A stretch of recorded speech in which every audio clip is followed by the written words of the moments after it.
ইমানি রক্ত থাকলে আজকে নদিয়ার হরিণঘাটা থানায় এসেছি।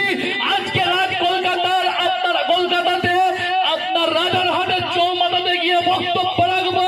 প্রয়োজন হলে আমরা বিস্তারিত সময় আলোচনা করতাম।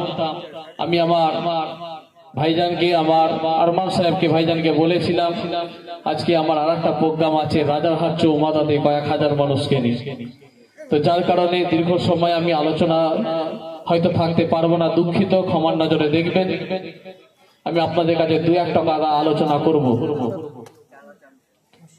সকলকে প্রথমে আমি আমার মোবারকবাদ জ্ঞাপন করছি। ইসলাম জিন্দা होता है हर करबला के पास, জোরে বলবেন না সুবহানাল্লাহ। আলহামদুলিল্লাহ, আজকে মঞ্চে উপবিষ্ট আছেন আমার অত্যন্ত ভালোবাসার প্রিয় মানুষ জনাব আনিসুর রহমান সাহেব, অ্যাডভোকেট, কলকাতা হাইকোর্ট উপস্থিত আছেন।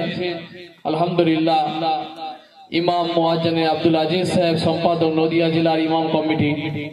আলহামদুলিল্লাহ, ওনাদেরকে হরিণখোলা দরবার শরীফের পক্ষ থেকে মোবারকবাদ জ্ঞাপন করছি।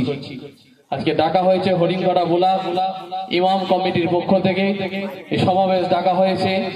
এরকম সমাবেশে আরো বিশিষ্ট ব্যক্তিবর্গরা উপস্থিত হবেন। আমার প্রিয় জনাব হুমায়ুন কবির সাহেব, আইপিএস সাহেব, তিনিও আসবেন। মোবারকবাদ জ্ঞাপন করছি।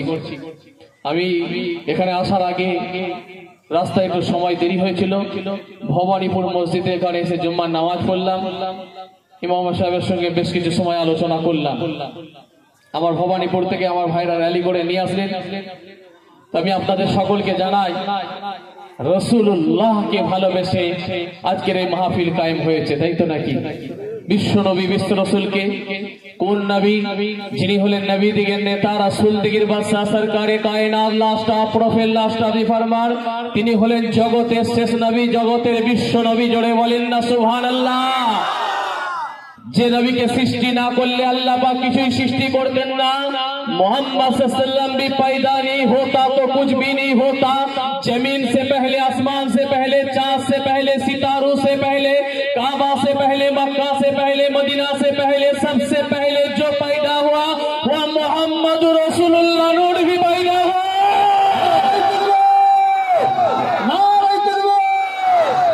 সেই রসুলের সম্পর্কে, সেই নবীকে যদি আইলা মোহাম্মদ রাসূলুল্লাহ বলা হয়, গতকালকে 4 জনকে অ্যারেস্ট করা হয়েছে উত্তরপ্রদেশে।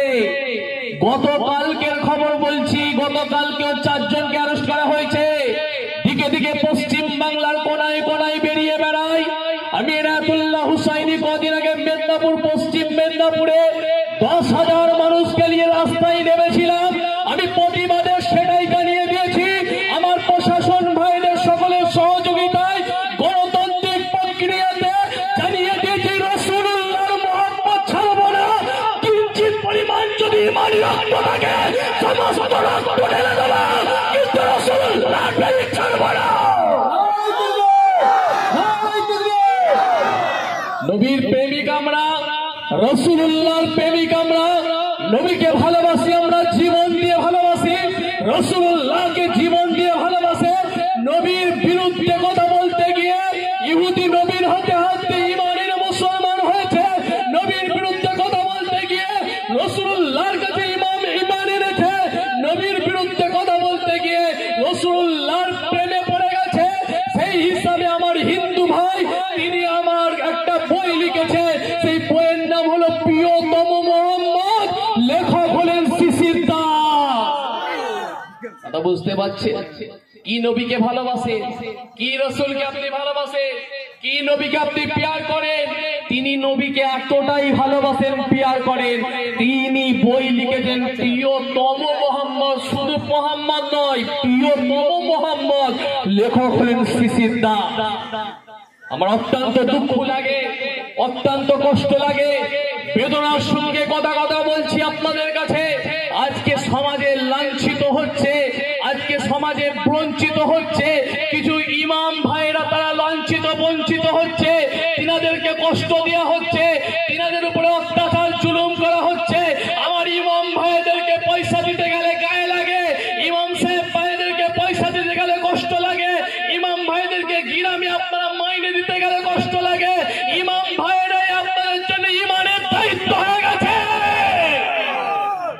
কথা বুঝতে পারছে? অত্যন্ত দুঃখ লাগে, কষ্ট লাগে, বেদনার সঙ্গে দুটো কথা আপনাদের কাছে আমি তুলে ধরছি। বোঝার চেষ্টা করেন, খেয়াল করেন, লক্ষ্য করেন, খেয়াল করেন, লক্ষ্য করেন। একটার পর একটা ইসলামে এমন ভাবে কালিমা লিপ্ত করা হচ্ছে, ইসলামের উপর